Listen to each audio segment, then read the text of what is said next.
langsung saja. Natsir dan PRRI. Nah ini yang menarik. Ini berbicara soal PRRI. Teman-teman pernah dengar PRRI? Halo? Pernah dengar istilah PRRI enggak?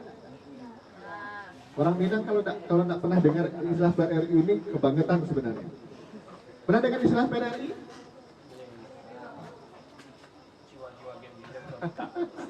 Apa tuh PRRI? Apa tuh PRRI? Pemerintah Revolusioner Republik Indonesia. Lahirnya kapan? Lahirnya kapan?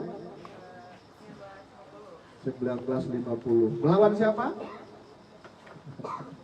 Melawan Belanda gitu. PRRI itu melawan Soekarno waktu itu. Karena Soekarno membangkang terhadap konstitusi. Nah ini kalau diceritakan panjang ya. Nah, tapi yang menarik adalah sekarang kalau kita baca beberapa buku-buku sejarah teman-teman, itu seringkali mengidentikan bahwa PRRI itu pemberontak. Sehingga orang Minang waktu itu yang sebagian besar tergabung PRRI itu dianggap sebagai pemberontak. Ada buku yang bagus sekali, buku dari mantan anggota TNI Pak Safruddin Bahar, itu membahas panjang lebar soal bagaimana PRRI itu sesungguhnya. Nah, pilihan Natsir waktu itu bergabung dengan PRRI itu 3. Pertama, mencegah agar gerakan kedaerahan tidak menjadi gerakan separatis. Dalam hal ini mencegah pembentukan negara Sumatera. Karena waktu itu pemerintah Soekarno sudah semakin luar biasa. Waktu itu Soekarno sudah membangkang dalam konstitusi secara terang-terangan. Ya kalau saya boleh menganalogikan ya mirip-mirip sekarang lah sebenarnya ya. Mirip-mirip sekarang bagaimana pemerintah secara terang-terangan melawan arus arus negara atau arus konstitusi yang sudah disepakati bersama. Nah, waktu itu banyak sekali perjuangan-perjuangan, pergerakan-pergerakan yang dilakukan oleh masyarakat-masyarakat di daerah, di Sumatera Utara, Sumatera Tengah, Sumatera Selatan, di Sulawesi, di Kalimantan, itu lahir tuh. Nah, pergolakan-pergolakan ini kalau tidak dicegah, itu akan memunculkan lahirnya negara-negara kecil. Dan akhirnya kita bisa kembali menjadi RIS waktu itu. Karena kan waktu kita RIS itu, Indonesia itu terpecah menjadi negara-negara kecil. Nah, yang dikhawatirkan itu sebenarnya, makanya Natsir bergabung ke PRRI itu bukan untuk bagaimana PRRI itu bisa membuat negara sendiri, tidak. Tapi bagaimana PRRI itu tidak salah arah menjadi gerakan untuk membentuk negara masing-masing. Itu sebenarnya yang pertama. Yang kedua, menolak keterlibatan PKI dalam kabinet. Kan sebenarnya PRRI-nya ini dibentuk karena kemesraan Soekarno dengan PKI yang semakin lama semakin tidak terbentuk.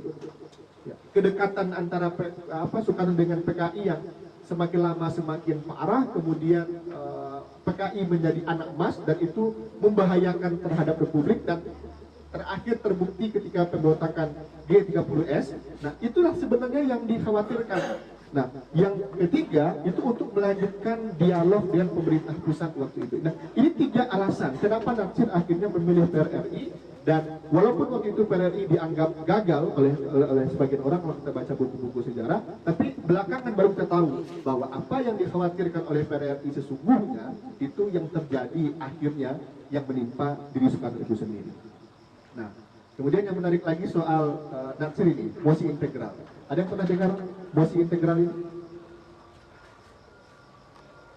Ini segelumit saya kutip beberapa cuplikan pidato Natsir yang paling terkenal dari mosi integral. Soalnya pidatonya ini panjang, ada sekitar 4 halaman sebenarnya. Saya singkatkan saja. Kira-kira intinya seperti ini.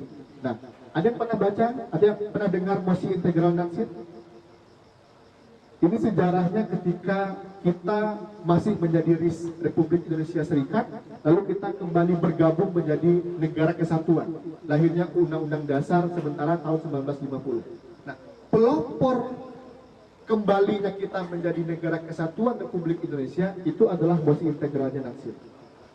Bagaimana Natsir memperjuangkan dan bagaimana Natsir meyakinkan Soekarno dan teman-temannya waktu perdebatan itu, yang akhirnya RIS itu selesai, kemudian semua negara-negara bagian waktu RIS itu bergabung kembali menjadi negara kesatuan Republik Indonesia. Sayangnya peringatan mosi integral itu sampai sekarang tidak pernah dilakukan oleh negara kita. Padahal sebenarnya kalau tidak adanya mosi integral ini, mungkin sekarang kita bukan lagi menjadi negara kesatuan dari Sabang sampai Merauke. Mungkin sudah terpecah Sumatera dengan negaranya, Jawa dengan negaranya, Kalimantan dengan negaranya, dan segala macam dan segala macam. Nah, terakhir, ini soal pandangan Natsir tentang negara. Nah, ini menarik nih sebenarnya. Ketika tadi Pak Adi menyinggung bagaimana pandangan Hatta terkait dengan agama dan negara, saya juga mencoba mengutip sedikit saja. Bagaimana pandangan Natsir antara Islam dengan negara. Kata Natsir, Islam dan negara itu berhubungan integral. Bahkan bukan hanya integral kata beliau, tapi simbiosa, saling memerlukan. Agama perlu negara, negara perlu agama. Jadi ini dua hal yang tidak bisa dipisahkan. Kenapa agama memerlukan negara? Karena dengan negara, agama bisa berkembang. Buktinya sekarang, dengan adanya negara, akhirnya Islam bisa berkembang. Lahirlah undang-undang zakat, lahirlah undang-undang umrah, undang-undang haji, lahirlah undang-undang jaminan produk halal yang sekarang sedang marak untuk ajakan sertifikasi halal misalnya segala macam. Jadi dengan adanya negara, agama itu bisa berkembang sehingga agama butuh negara. Dan sebaliknya, negara itu memerlukan agama. Karena dengan agama, negara dapat berkembang dalam bidang etika dan moral. Kalau kita belajar soal etika dan moral, itu pasti ujung-ujungnya itu adalah agama. Bahwa etika dan moral itu dibicarakan dalam konteks agama. Orang yang agamanya baik, orang yang agamanya benar, maka etikanya akan bagus. Moralnya akan bagus. Nah, maka untuk menjamin moralitas ini berjalan, supaya negara ini bisa tentram, maka dibutuhkan agama. Nah, itu yang dimasukkan oleh Natsir. Sehingga antara agama dengan negara itu tidak bisa dipisah. Dia saling membutuhkan. Agama membutuhkan negara, dan negara itu butuh agama. Nah, kemudian soal bentuk negara, kata Natsir, bentuk negara itu bebas, tidak mesti khilafah. Walaupun di beberapa kali, apalagi pas perdebatan di BPUPKI, beliau menyebutkan bahwa dasar negara itu harusnya agama. Landasan negara itu harusnya agama, khususnya Islam, begitu ya. Tapi kata beliau, bentuk negara itu tidak mesti khilafah. Sebagaimana dulu pernah digembar-gemborkan oleh kawan-kawan kita di HTI misalnya. Oh, kita harus khilafah, kita harus mencontoh sahabat Nabi segala macam. Tidak mesti, bebas menggunakan yang mana saja, termasuk mencontoh barat pun boleh, asal hukum Tuhan itu bisa dilaksanakan.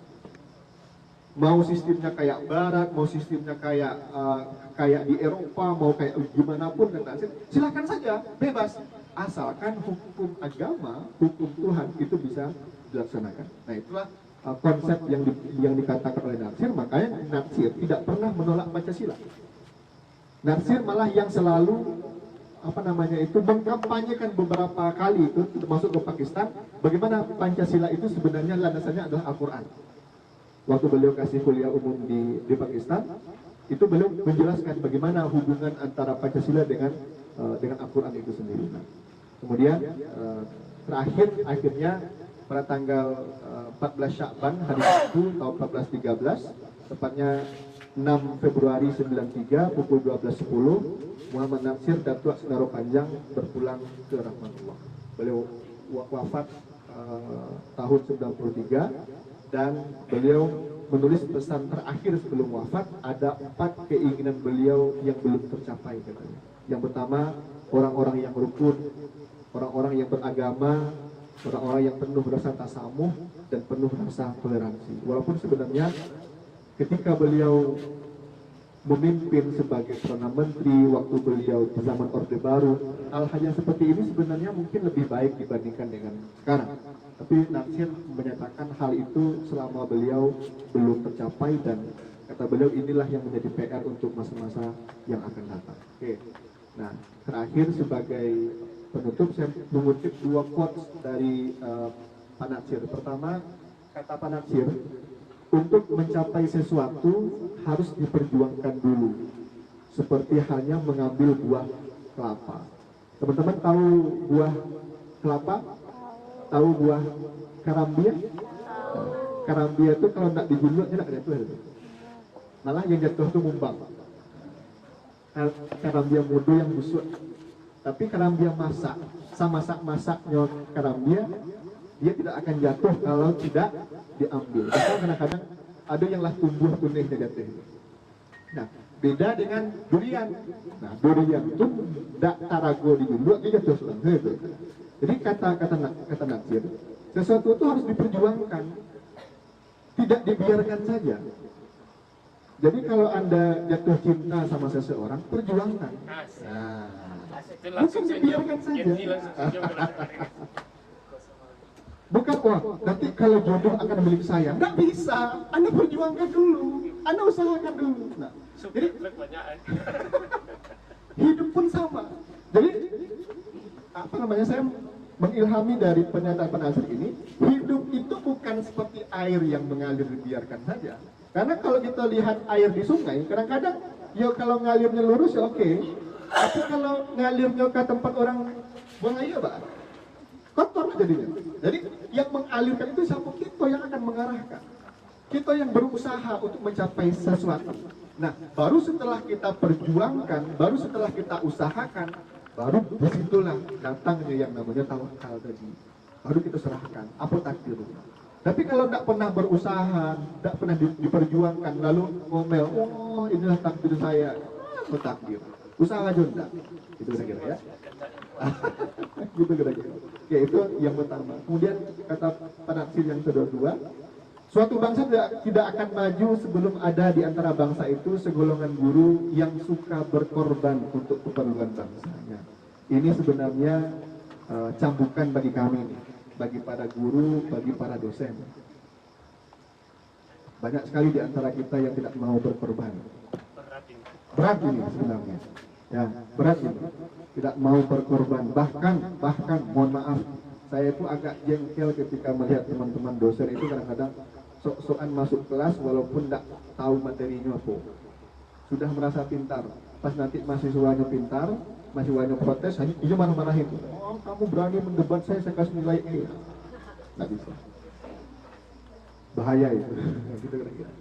Nah, jadi memang menjadi seorang pendidik, menjadi seorang guru itu harus banyak berkorban. Berkorban jiwa, berkorban tenaga, berkorban pikiran, segala macam. Kata Natsir, kalau tidak ada guru yang mau berkorban, maka tidak akan maju bangsa itu. Nah, makanya bisa kita lihat sekarang berapa persen di antara guru-guru kita, di antara dosen-dosen kita yang mau betul-betul berkorban, mau betul-betul menjadi pendidik yang sesungguhnya. Nah, kemudian pertanyaan terakhir, penerus Natsir selanjutnya siapa? Orang menyebutkan penerus Natsir ini ada dua. Pertama adalah almarhum Profesor Dr. Nur Khalis Majid, Cak Nur, yang sudah wafat. Kemudian yang satu lagi adalah Profesor Dr. Yusril Iza Mahendra. Nah, sekarang Cak Nur sudah wafat, tinggal Prof. Yusril saja. Nah, dari kedua orang ini tidak ada orang Minang kedua-duanya. Walaupun Pak Yusril punya darah Minang juga, tapi kan beliau bukan Minang asli. Nah, pertanyaannya, mana orang Minang penerus Natsir yang katanya bangga dengan Natsirnya, yang katanya bangga dengan bagaimana perjuangan Natsir, bagaimana ide-idenya Natsir dan segala macam kecerdasan Natsir. Nah, ini yang perlu kita pertanyakan sekarang. Mana penerus Natsir selanjutnya? Mana penerus ide-ide Natsir berikutnya? Cak Nur dikatakan penerus Natsir, iya, tapi di satu sisi juga agak kontra dengan pemikiran Natsir, apalagi ketika berbicara soal hubungan antara agama dengan politik, hubungan antara negara dengan politik, dengan partai politik, apalagi karena Cak Nur bilang Islam yes, partai Islam no. Tapi kalau kita baca sebenarnya alasan Cak Nur ada sebenarnya, walaupun tetap saja yang disampaikan beliau itu perlu dikoreksi juga. Prof. Yusril, oke, dalam segi pemikiran, dalam cara berpikir, dalam cara metodologi untuk beraudiensi, iya. Tapi dalam konteks agamanya kayaknya belum. Nah, ideologi politiknya belum. Iya, ideologi politiknya belum. Nah, sehingga penerus Natsir yang sesungguhnya ini belum ada. Itu kira-kira. Nah, terakhir banget, saya sebenarnya ingin mengarahkan ke sini. Kenapa Natsir sukses? Nah, ini ada data teman-teman. Ini data diposting oleh senior saya tadi pagi di Facebook. Kemudian saya izin untuk mengutipnya. Ini data. Ada negara, ada jumlah buku terjual per tahun 2023, lalu ada jumlah penduduk.